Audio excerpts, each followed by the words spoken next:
right, ready to unlock some ancient secrets to building wealth. I'm all ears. Today, we're diving deep into The Richest Man in Babylon, a classic that's been guiding folks toward financial success for almost a century. It's amazing, isn't it? Ancient parables, but they still resonate with modern money problems. It's kind of wild how timeless those money struggles are. Like, the book kicks off with these two dudes, Bansir and Kabi, who are total masters of their craft, but always broke. The quintessential struggling artists, just, Babylonian style. Exactly. And they finally hit this point where they're like, okay, enough is enough. We're tired of being broke. And they realize, hey, we've never actually tried to get rich. We've just kind of hoped for it. So what do? They go straight to the source. Their buddy Arcad, the richest dude in Babylon. Makes sense, right?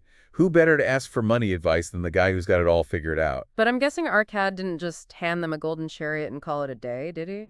Nope, he did something way more valuable. He shared his knowledge, emphasized that wealth, it's not about luck. It's about principles, like a recipe almost. So it's like he gave them the blueprint to build their own financial empires. Exactly. And he even gives credit to his own mentor, Algamish, who taught him about the power of saving and seeking wise advice. Okay, so mentorship is key. But here's the thing. We all know we should be saving and investing, right? But doing it, that's the tricky part. What makes Arcad's advice different? Why have it stuck around for so long? Well, he lays it out in a way that's easy to understand and act on. He presents these 7 cures for a lean purse, almost like financial prescriptions. 7 cures. All right, I'm ready to take notes. Hit me with that ancient Babylonian wisdom. All right, cure number 1, start by purse to fattening. Basically, pay yourself first. Save at least 1/10 of your earnings before you spend on anything else. Okay, that's the classic pay yourself first advice. But honestly, it's always seemed easier said than done. Did Arcad have any tips on actually making it happen? He uses this really cool analogy of golden slaves working for you. The idea is that the money you save is like a slave working tirelessly to make more money through compounding. I love that. It's like having a mini gold mining operation, but the workers are your savings. Although, I gotta say, these days, my golden slaves are more like index funds and ETFs. That's a great connection. It's all about harnessing the power of compound interest, whether it's through literal gold or modern investment vehicles. Okay, so saving consistently is step 1. What else does Arcad prescribe for a lean purse? Cure number 2 is all about controlling your expenditures. You got to budget carefully so you're covering your needs, enjoying life, but still having something left over to save. That sounds like a tightrope walk. Did Arcad give specific budgeting tips, or was it more about general frugality? He really stressed the importance of knowing the difference between what you need and what you want. It's not about deprivation, but conscious spending. So it's about being mindful, not miserable. I like that. All right, cure number 3, I bet it's about putting that saved money to work. You got it. It's about making by gold multiply. Investing in things that'll generate income and grow your wealth over time. But Arcad lived in a time of, actual gold coins. How does his advice translate to today's world of stocks and bonds and crypto? It's about the underlying principle, right? Seeking investments that offer both growth and security. Like today, we diversify, maybe invest in stocks for growth, bonds for stability. That's helpful, taking that ancient wisdom and applying it to modern tools. But I have a hunch Arcad wasn't a big fan of risky bets. You're right on the money. Cure number 4, guard that treasures from loss. Don't gamble away your savings on speculative ventures. Get advice from people who know what they're doing. So that's where having trusted advisors or mentors comes in, right? To help you navigate the financial maze. And the 5th cure, it actually encourages home ownership. Owning your own home is a profitable investment, plus it provides security and stability. That's classic advice that's still relevant today, though I imagine buying a house in ancient Babylon was a bit different than today's housing market. Oh, absolutely. But the principle's the same. It's about owning a piece of your world, an asset that will grow in value. Okay, loving these for so far. What's next on Arcad's list for financial health? Cure number 6 focuses on the future. Secure your future income. Plan for your retirement. Make sure you've got something coming in, even when you're not working anymore. Now that's forward thinking. It's easy to get caught up in the now and forget about planning for the later years. He was definitely ahead of his time, no 401ks back then. But the principle holds true. All right, bring on cure number 7. What's the final piece of the puzzle? This one's all about you. Continuous self-improvement. Invest in your skills and knowledge to boost your earning potential. Wow, that's powerful. It's like your ability to earn is an asset, too. Exactly. The more valuable you are, the more opportunities will come knocking. These 7 cures are seriously insightful. They really lay out a solid path to wealth, no matter what time period you're in. I'm guessing folks in Babylon were eager to put these strategies into action. Well, you'd think so, right? But some people, they heard Arcad's wisdom and scoffed. Really? Why? What were they expecting? A magic spell for instant riches? Pretty much, they wanted a quick fix, not realizing that real wealth takes effort and discipline. It's the classic teach a man to fish scenario. Arcad wanted to empower people, not just hand out gold. He was fostering a mindset of self-reliance and financial independence. Now, I'm curious, where does luck fit into all of this? Is Arcad all about hard work and planning, or does he believe in the role of chance? He addresses that head-on in a chapter called Meet the Goddess of Good Luck. Ooh, intriguing. So is he saying luck doesn't exist? No, he acknowledges that luck is a thing, but he doesn't believe it's random. He sees it as something you attract through preparation and action. So it's not about sitting around waiting for a lucky break. Definitely not. He believes that opportunity is always out there, but good luck tends to favor those who are ready to seize it. So it's about being proactive and prepared to take action when the right moment arrives. Right? He even cautions against procrastination, because delaying action can lead to missed opportunities. Makes sense. You got to put yourself out there and be willing to take calculated risks. But I bet knowing when to seize an opportunity takes wisdom and discernment. Absolutely. And that's why Arcad also emphasizes seeking wise counsel, learning from folks who's got experience with money. It reminds me of Arcad's own experience learning from his mentor, Algamish. Practical wisdom passed down from one generation to the next. Exactly. Now, speaking of passing down wisdom, did you know Arcad had a son named Nomasir?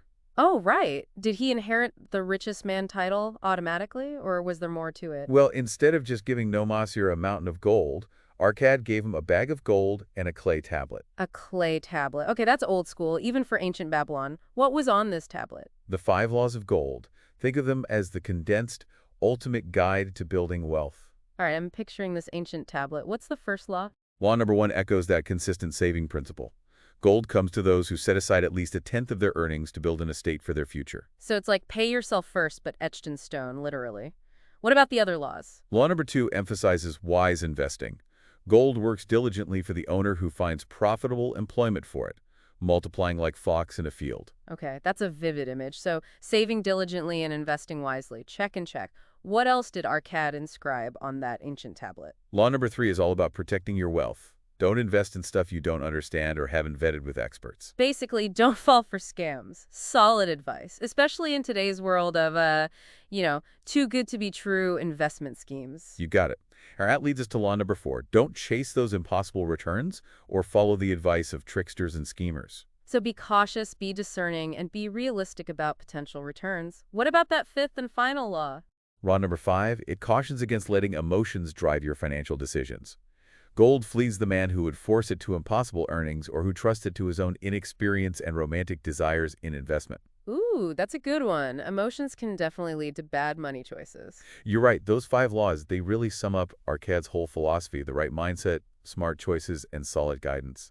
And for Nomasir, they proved to be invaluable. I'm guessing Nomasir didn't become a financial whiz overnight. Did he immediately grasp the wisdom of those 5 laws? Let's just say Nomasir learned things the hard way. He didn't listen to his dad at first and ended up making some less than wise decisions. Oh no, what happened? Did he get caught up in some ancient Babylonian version of a pyramid scheme? He made a bunch of impulsive choices that went against those 5 laws. He gambled away some of his gold, invested in a business that flopped, and spent way too much on unnecessary stuff. The classic boom and bust cycle, easy come, easy go, as they say. He learned that lesson the hard way. But the important thing is, he eventually realized the error of his ways. So he hit rock bottom, and those 5 laws suddenly made a whole lot more sense. Exactly. He remembered his father's teachings and the wisdom of those 5 laws. Okay, that's a good reminder that even when we mess up, it's possible to get back on track and learn from our mistakes. Absolutely. And Nomasir's story is a testament to that. He went from squandering his wealth to building a substantial fortune. That's quite a turnaround. So how did he apply those 5 laws to his own life after that wake-up call?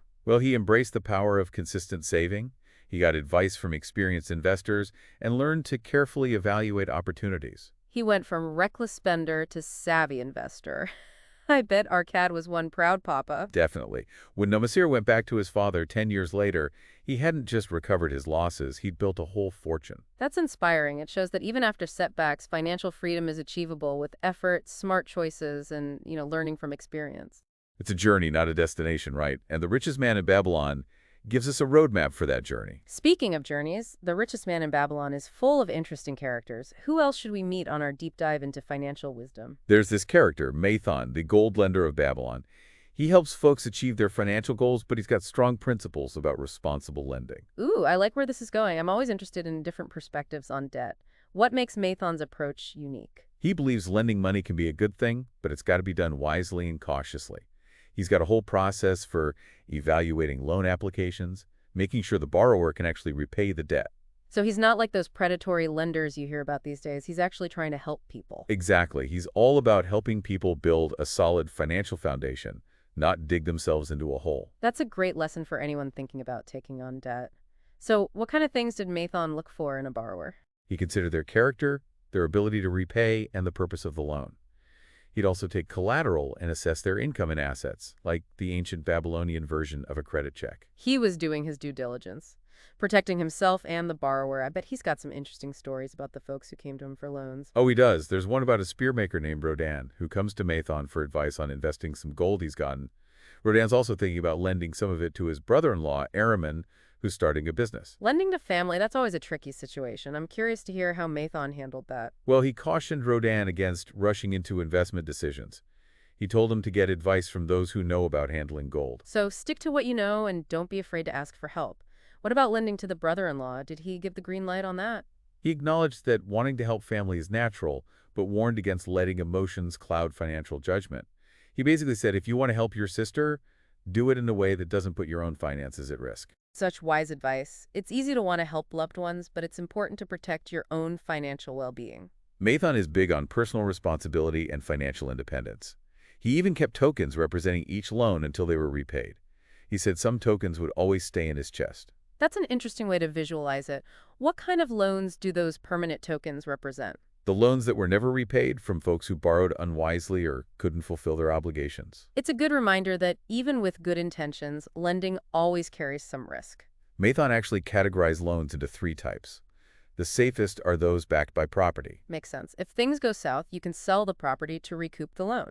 What about the other types? The second type is given to folks who earn enough to repay with interest.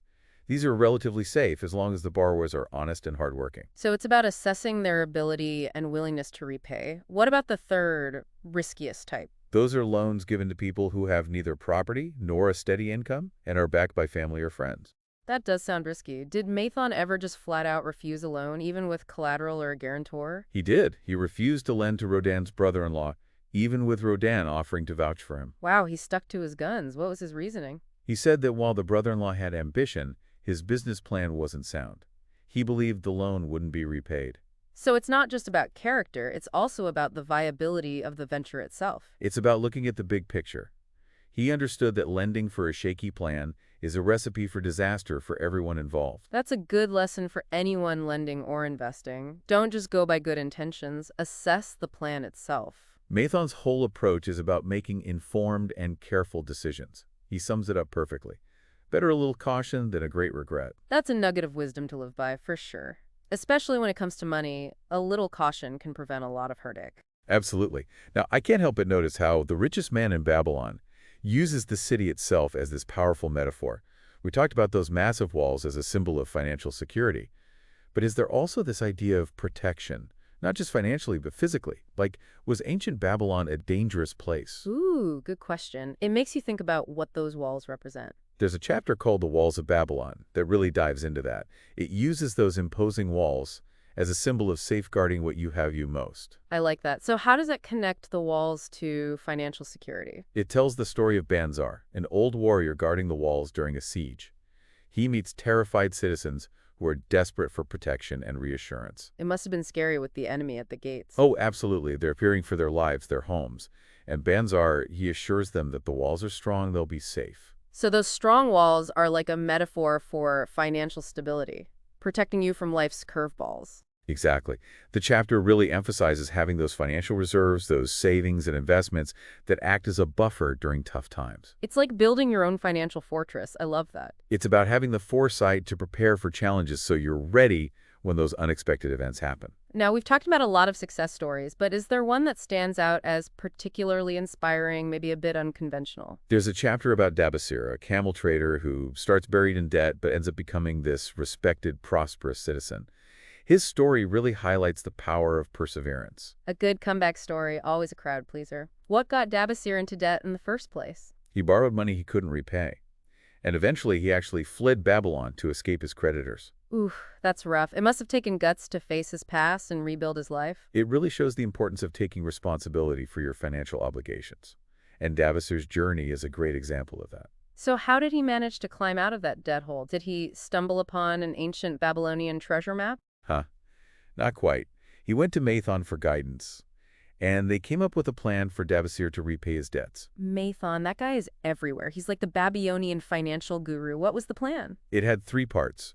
First, Dabasir committed to saving a tenth of his earnings for his own future. There's that pay yourself first principle again. What were the other two parts? He used 7/10 of his earnings to cover living expenses. So living within his means, making sure he could afford the basics. What about that last tenth? That went towards repaying his debts. Wow, that's a serious chunk of his income. It must have taken serious discipline to stick to that. It wasn't easy. He had to prioritize his debts, live frugally, and work hard. I imagine his creditors were pretty skeptical. They'd seen him run away once before. He got mixed reactions. Some were understanding and willing to work with him, but others, understandably, were doubtful. Well, good for him for persisting. It shows real commitment. It's a reminder that even when we mess up, we can regain the trust of others by taking responsibility and making amends. So did Dabasir's plan work? Did he manage to pay off his debts and rebuild his life in Babylon? He did. He followed the plan slowly but surely and regained the respect of his creditors. That's such a great story of redemption and financial turnaround. It shows that even with big financial challenges, you can turn things around with a solid plan and the determination to follow through. We've talked a lot about money today, but I'm curious if The Richest Man in Babylon also touches on the meaning of work itself. Is work just a way to make money, or is there a deeper purpose? There's a great chapter that explores that through the story of Sarunata, a successful merchant prince. He has a unique perspective on work and its role in a fulfilling life. Okay, tell me more about Sharinata. What's his take on work? He believes work can be a source of joy and fulfillment, not just a way to earn a living. He sees it as a path to personal growth, developing skills, contributing to society. I like that. It challenges that idea that work is just something to be endured. What's his story? How did he come to this positive view of work? His story is pretty amazing. He starts as a slave, sold into servitude because of his brother's actions. Wow, talk about starting from the bottom. And he rose from slavery to become a successful merchant. That's incredible. How did he manage that? Resilience, resourcefulness, and pure determination. He learns a key lesson from a fellow slave. So even in a difficult situation, he found a mentor. What did this fellow slave teach him? That work, when it's done well, benefits both the worker and the people who benefit from that work. He instilled in Sharunata this belief that work could be a source of pride and growth. That's a powerful message. And Sharunata, he took it to heart. He earned his freedom, and through hard work and smart partnerships, he became a successful merchant prince. What an inspiring story. But I'm curious how he reconciled his past as a slave with his later success. Did he hold any resentment? His story is also about forgiveness. He actually encounters his former master, who's facing financial ruin, and instead of getting revenge, he helps him. Wow, that's incredibly generous. What made him do that? Sharunata realized his former master's misfortune was due to bad choices, not malicious intent. He saw a chance to show generosity and forgiveness. Letting go of past grievances and choosing compassion, that's a powerful message. Sharunata shows that true wealth isn't just about money, it's about character and using your success to help others. Now, I understand Sharinata shares his story with a young man named Hadan Gula who's struggling to find his own path. What impact does Sharinata's story have on him? Hadan Gula, he believes his grandfather, who was Sharunata's business partner, got lucky, and that's how he became successful. But then he hears Sharunata's story. So it's a story about challenging assumptions and opening up to new possibilities. Exactly. Hadan Gula realizes his grandfather's success wasn't just luck. It was hard work and understanding the value of work. He realizes that true fulfillment comes from doing meaningful work. So it's not about relying on inherited wealth, it's about finding purpose and fulfillment through your own efforts. Exactly. It's a reminder that we can find wisdom and inspiration in unexpected places, and sharing our stories can have a huge impact. I've got to say, this has been an incredible deep dive, from those 7 cures for a lean purse to those 5 laws of gold and these inspiring stories. Anything else we should highlight? We should definitely revisit that story about the city walls and what they represent. Oh, you're right. We talked about them as a symbol of financial security, but I'd love to dig a little deeper. How does that story connect to everything we've been discussing about financial wisdom? Well, that chapter, The Walls of Babylon, it tells the story of Banzar, that old warrior guarding the city walls during a siege. He's approached by these terrified citizens who are looking for reassurance. I can imagine. With the enemy at the gates, they must have been terrified. What does Banzar tell them? He tells them the walls of Babylon are strong, they'll be protected.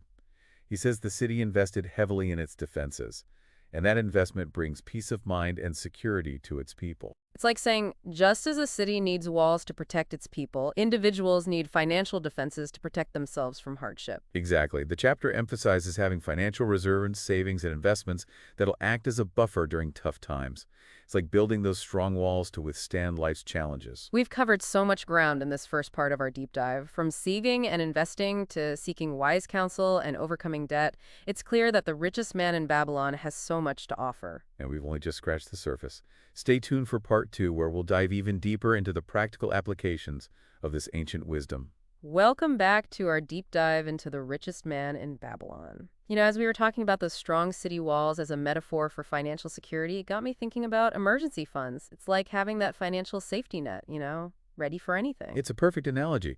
Those walls protected the Babylonians, and an emergency fund, it protects you from unexpected expenses. Gives you that peace of mind knowing you're prepared for those, life's little surprises. Exactly. It's the difference between stressing out and staying in control. You can handle those unexpected things without blowing your budget or going into debt.